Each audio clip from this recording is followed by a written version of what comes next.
Hello there, everyone.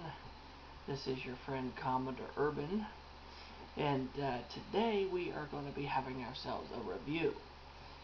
It's not a review that I normally would do, but I should start doing them now. As you guys know, I am a really big fan of fan fictions, meaning I love reading the works of other individuals that come up with original stories. And I'll tell you right now, I've read my fair share of really good fan fictions, and my more than maybe fair share of really shitty fan fictions, like really stupid shit. But this fan fiction is probably the best fan fiction within this sub-genre, or this universe. And I'm talking about The Loud House.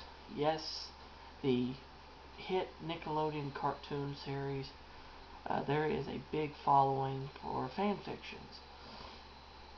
And if you guys remember my video talking about this little subgroup of people who created the incest love children of Lincoln and his sisters, called Loudcest, Sin Kids, What the Fuck, I was talking about what this is like such a bad idea. Who came up with it? But then I found a jewel amongst a big pile of shit. And it's a fan fiction called What She'd Been Missing, written by Trillhouse. Now, I actually had the great opportunity to actually talk to this guy. Talk to the guy. And I asked him if the story was finished. Because I told him I read the 9 chapters, and the last chapter ended on a cliffhanger, and I'll explain why. He said, no, the story is not finished. I still got quite a bit more I need to finish up on it. But because the last time he uploaded a chapter was chapter 9, which was called Girl Problems, it was like a few months ago, I figured I will review to you what I have read. Chapters 1 through 9 of this story. So it is the story of Low and Loud. Now, if you don't know who Low and Loud is, she is the sin love child between Lincoln and Lori. Now, the way that she comes about in this story actually kind of makes sense. What happened is that how she is brought into existence. Her mother, Lori, came home drunk after a party or whatever, the day before she goes off to college, and she goes to her brother Lincoln's room, and she starts rubbing up on him, and in the process, she rapes him. So, she rapes him, he impregnates her, and that's how Logan was created. But, for years and years, nobody knew this. So, and in the beginning of the story, she is leaving her mother's place to go find her Uncle Lincoln. She don't know why, but she just knew there's something about him that, something unexplained that, every time that she had seen him, like a couple of times she's seen him, he reassured her about something. So, of course, she shows up on his doorstep unannounced, and, of course, her being family, because he thought, at first, she was just, her niece, his niece, okay? But then, a whole spiral chain of events happens that sends everything into a massive shitstorm. I mean, a massive shitstorm. He talks to his other sister, Luna, which at this time she is part of a very famous rock group, Velvet Lips, if I remember correctly. And he tells her about Lowen showing up at his door. And of course she starts panicking because she knows the truth. And so in turn she calls Lori and tells Lori where her daughter is at.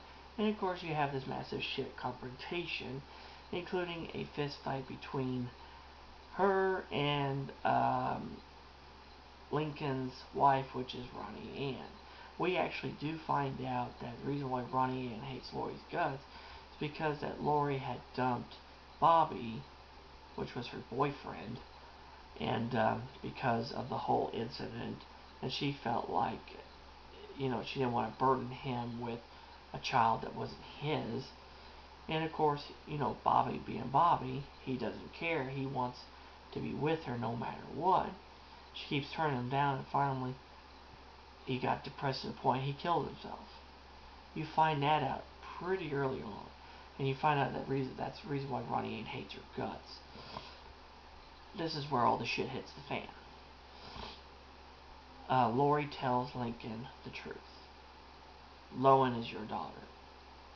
And that goes well over like a lead balloon.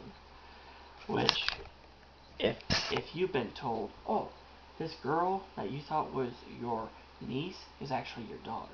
What the fuck? And then that whole terrible nightmare comes back of the whole scenario playing out in his head of Lori raping him. Yes.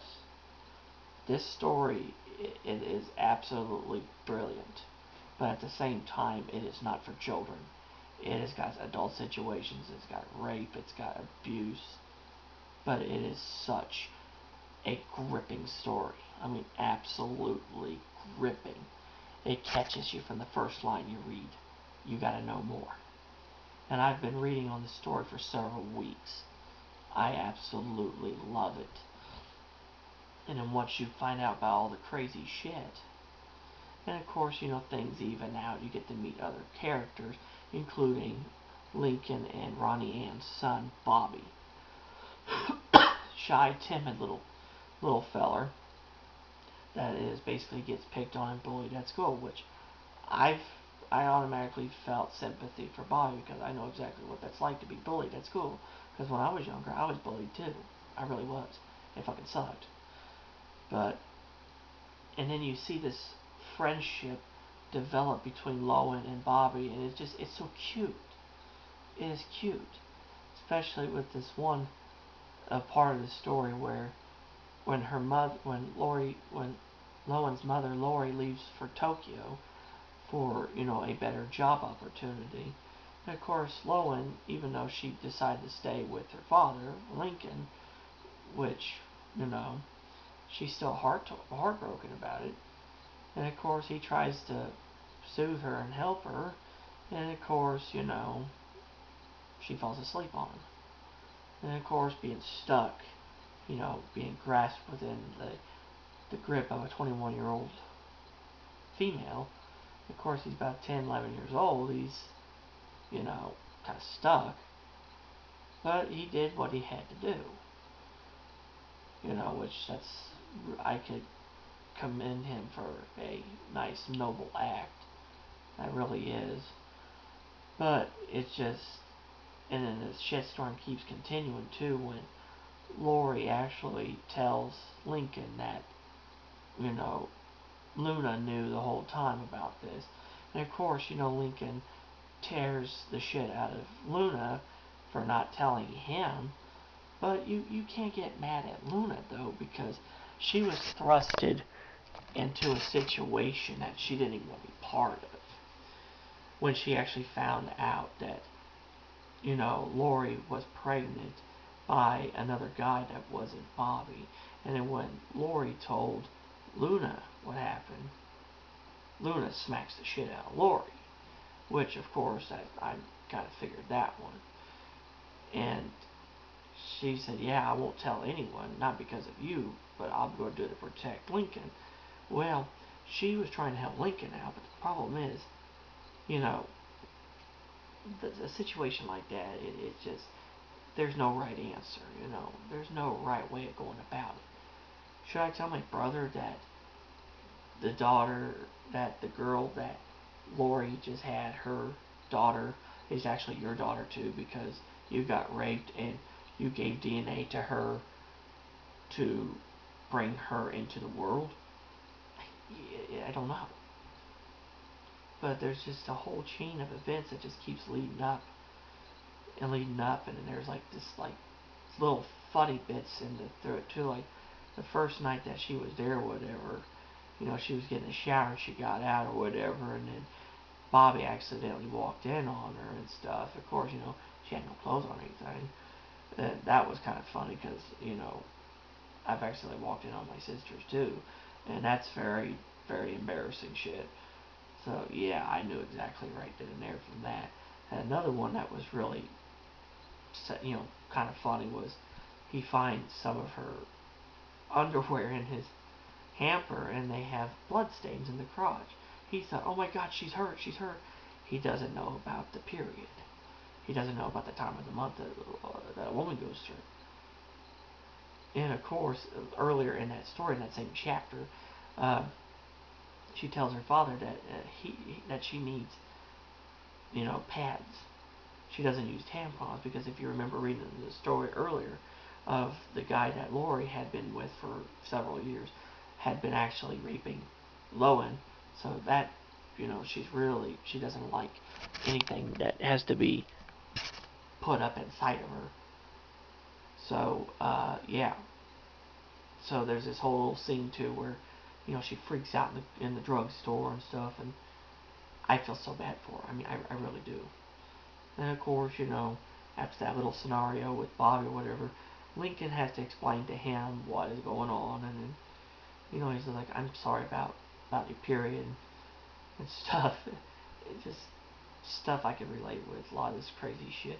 And the last part of that chapter, before there's no more, Luna is just out on a walk or whatever, because try to clear her mind and stuff.